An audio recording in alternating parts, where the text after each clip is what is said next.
ना ना ना एटा रबर इडली नुहे एटा होची पूरा प्योर आउ देसी स्टाइल रो एटा होची बिरी चावल इडली जोटा कि एई वीडियो रे मु छोटे छोटे टिप्स कहिची एई टिप्स रे जदी आपण माने भी जदी बनेबे ना तो आपण माने भी पूरा रबर भली इडली घरे तयारी करि परिबे। आउ हां गोटे सुंदर तरकारी रे भी मु शेयर करिची। तो आसंतु प्रथमे इडली रे केमिति तयारी होए देखि नबा। सबुठारु प्रथमे गोटे बड़ डेक्ची नबा ता धीरे गोटे ग्लास रे मापिकी एठी हमें उषुना चावल नबा। उषुना चावल केते 3 ग्लास एठी मु उषुना चावल नेची सेई ग्लास रे मापिकी एठी हमें दबा गोटे ग्लास बिरी डाली आउ सांगरे दबा एठी गोटे बड़ चामच मेथी दाना तापरे अल्प टिके नाको पानी देकी ए सबु जिनस को 2 रु 3 थर भल से आमे धोई नबा। तो एठी देखंतु फ्रेंड्स बिरी रे अधिक स्टार्च थाए तो सेति पई बिरी टाको खास करके बढ़िया से धोई दबा। तो एठी देखंतु फ्रेंड्स मु बढ़िया से बिरी चावल मेथी को धोई देइची।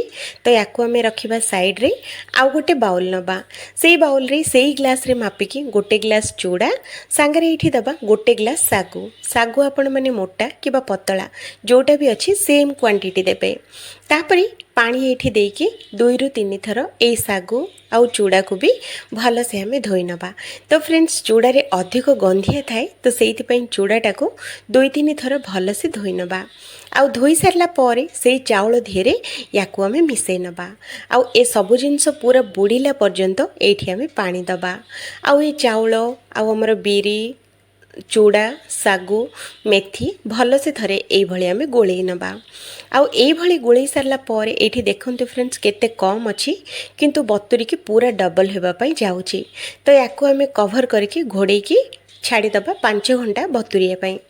तो 5 घंटा पर मु आपण मानको देखौची देखंतु हमर सागु चावल बिरी आउ सांगरे चूड़ा पूरा डबल हेकी फुलीची माने बहुत ही सुंदर बतुरी जाइची देखिले ना।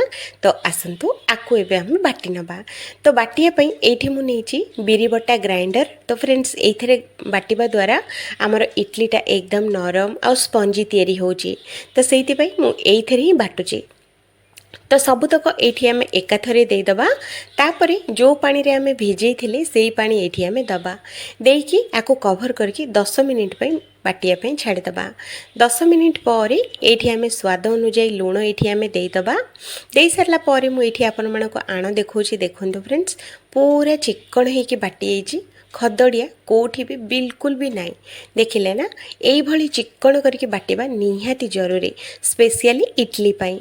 तो आमे चिकन हे की बाटी ही सारला परे आउ गोटे बड़ बाउल को एई भली आमे बाहर करि नबा। तो देखंतु फ्रेंड्स मु गोटे बड़ बाउल को सबुतक बैटर मु बाहर कर नेची एठी आपण माने देखि परथबे। एई बैटरटा को आमे घोड़ेई दबा घोड़ेई की पूरा गोटे राती पय को छाड़ी दबा। दया करके फ्रिज रे बिल्कुल रखिबेनी बाहर ही रखिबे। तो एठी देखंतु ता दिन ता पर सखाळ एटा ता पर दिन सखाळे मु इडली बनैथिली जेहेतु कि हमर बैटरटा केते सुंदर फर्मेंट हेची आ सांगरे देखंतु केते सुंदर बबल्स भी आसीची। जल्दी बैटरटा एई भली फर्मेंट हबो ना तो इडलीटा एकदम स्मूथ आ स्पंजी तयारी हबो बिना सोडा आ बिना इनो रे भी पूरा रबर भली इडली बनै परिबे। तो एई बैटरटा रखिबा साइड रे आसंतु गोटे बढ़िया चना आलू तरकारी तयारी करिबा। तो से चना आलू तरकारी पई एठी मु आलू काटिकी नेची 3टा मीडियम साइज रो आलू काटिकी नेची। आलू को भल से चोपा में छड़े नबा आ बढ़िया से मु धोई देची। आलू को धोई सारला परे गोटे प्रेशर कुकर रे एठी हमें दबा। आ राती रू मु एठी देखंतु ग्रीन मटर आ येलो मटर मु भिजै देथिली बहुत बढ़िया से भिजी जाइची। तो सेइथरो गोटे गिना एठी मु देची। आ सांगरे एठी हमें दबा अल्प टिके नाको हलदी गुंड माने आधा चामच रु भी कम। तापरे स्वाद अनुसार एठी हमें दबा लूण लूण टिके नाको कमे की दबा। आउ एठी हमें दबा 2 ग्लास एठी हमें पानी 2 ग्लास पानी दे सरला परे एठी हम चना आलू तरकारी बहुत अधिक स्वादिष्ट और फ्लेवरफुल हेबा पई एठी मु गोटे तेजपत्र देइची। आ ये सब जिनस को भल से थर गोळेई नबा। तो देखंतु फ्रेंड्स एई भली याको भल से मिक्स कर सरला परे याको हमें कवर करि नबा। आ कवर करके याको 3 रु 4टा सीटी आसिला पर्यंत याको हमें सिजेइबा। तो आसंतु या पई गोटे मसाला तयारी करिबा। जोथि मु नहीं देखंतु गोटे ग्राइंडर जार ता धीरे देछि मु गोटे मीडियम साइज रो पियाज चारि फाळ करके आउ एठी नहीं देखंतु फ्रेंड्स मु तीनटा टमाटो मीडियम साइज रो टमाटो नहीं आउ 10 रु 15 टा एठी मु नहीं रसुण रो कोला चोपा छड़े की नहीं आउ एटा को पानी न देकी अल्प टिके नाकु दरदरा करके बाटिबा। ध्यान रखिबे पूरा प्लेन करके बाटिबेनी टिके नाकु खदड़िया रखिथिबे। तो एठी देखंतु एई भली खदड़िया रखिबे। तो आसंतु एबे आमे मसला तयारी करिबा। तो मसला पई पैन रे बसैकी ता धीरे सोरिष तेल 2 चामच देकी तेल गरम हो सारला परे आधा चामच एठी आमे जीरा फुटै नबा। जीरा बढ़िया से फुटी गला परे एठी आमे दबा अदा और रसुण रो पेस्ट एठी आमे गोटे चामच एठी आमे दबा। आउ एथरे पियाज किछि भी देबेनी खाली अदा रसुण पेस्ट ही देबे। अदा रसुण पेस्ट एकदम स्लो फ्लेम रे 2-3 मिनिट पई याकू आमे भाजिबा। जेतेबेले बढ़िया से यार कंचा स्मेल पळेबो तापरे आमे जो मसलाटा टमाटो बाटी थिले तो से टमाटो प्यूरीटा एठी आमे दबा।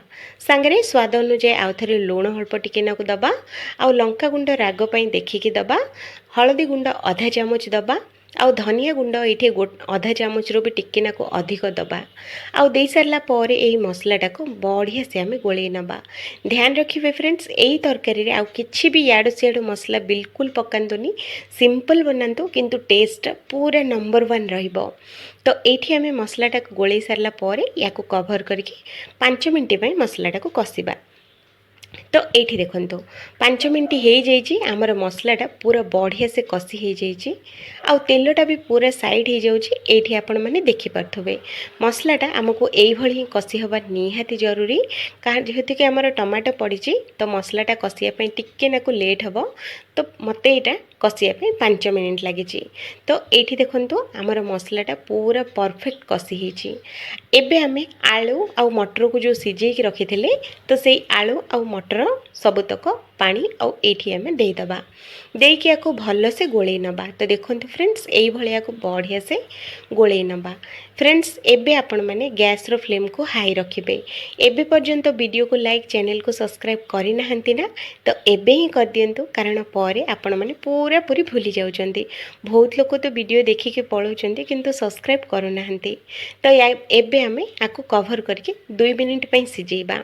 2 मिनिट परे देखंतु फ्रेंड्स हमर आलू आउ मटर तरकारी पूरा रेडी। तो एबे आमे लास्ट रे अल्प टिके नाकु धनिया पत्र एठी आमे देई दबा। आउ धनिया पत्र दे सारला परे देखंतु हमर आलू मटर तरकारी एकदम बढ़िया से तैयारी हो जाइए। फ्रेंड्स मु एई आलू मटर तरकारी तो प्राय गोटे दिन छाड़ी के गोटे दिन निहाती बनाऊँगी। आपण मैंने भी निहाती थरे बनातु। आपण मानकु बहुत ही पसंद आसीबो। जेमिति आपण मैंने बनाउचंती ताठू टिके नाकु एटा सहज अछि। आ बनैबा स्टाइलटा भी पूरा अलग अछि। तो एठी देखंतु हल्का हल्का आपण मानकु पानिया पानिया देखा जाउछि ना किंतु ठंडा हो सारला परे पूरा बहलिया हो जिवो। तो एबे हमें गैस टाको बंद कर दबा। सागरे हमें बसैबा इडली छांच। तले प्रथमे अल्प टिके नाकु पानी दबा।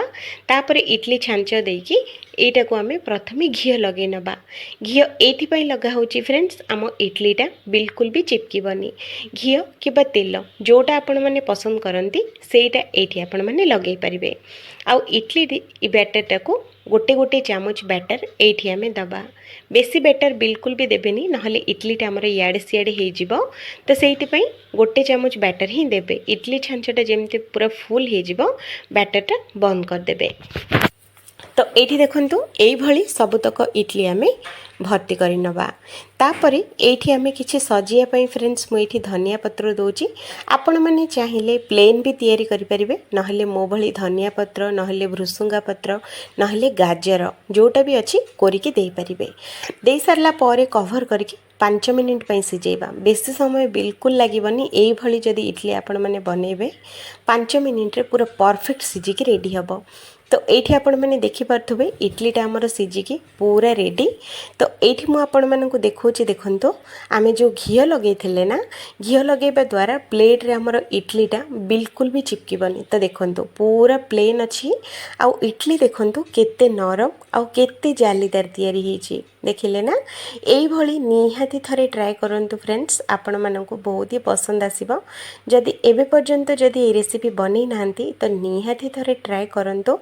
ଆପଣଙ୍କର ଇଟଲି ଆଉ ଆଳୁ ମଟର ତରକାରୀ କେମିତି ଲାଗିଲା କ'ଣ କମେଣ୍ଟ କରିବା ବିଲକୁଲ ଭୁଲିବେନି। ଆଶା କରୁଛି ଏଇ ରେସିପି ଆପଣମାନଙ୍କୁ ପସନ୍ଦ ଆସିଥିବ ବୋଲି। ଯଦି ପସନ୍ଦ ଆସେ ଭିଡ଼ିଓକୁ ଗୋଟେ ଲାଇକ୍ ଆଉ ଚ୍ୟାନେଲଟିକୁ ସବସ୍କ୍ରାଇବ୍ ନିହାତି କରିକି ରଖନ୍ତୁ। ଆଉ ହଁ, ଏଇ ରେସିପି ବିଲକୁଲ ବି ମିସ୍ କରନ୍ତୁନି, ନିହାତି ଥରେ ଟ୍ରାଏ କରନ୍ତୁ এইଭଳି ଇଟଲି ଆଉ এইଭଳି ମଟର ଆଳୁ ତରକାରୀ। ଦେଖିବେ ପୁରା ଘର ଲୋକ ଆଙ୍ଗୁଠି ଚାଟି ଚାଟି ଖାଇବେ ଆଉ ପ୍ରତିଦିନ এইଭଳି ହିଁ ତିଆରି କରିବା ପାଇଁ ଜିଦ୍ଦି କରିବେ। ନିହାତି ଥରେ ବନାନ୍ତୁ ଆଉ ଏଇ ବ୍ୟାଟରଟାକୁ ଫ୍ରିଜରେ 1 ହପ୍ତା ପର୍ଯ୍ୟନ୍ତ ଷ୍ଟୋର୍ କରିପାରିବେ।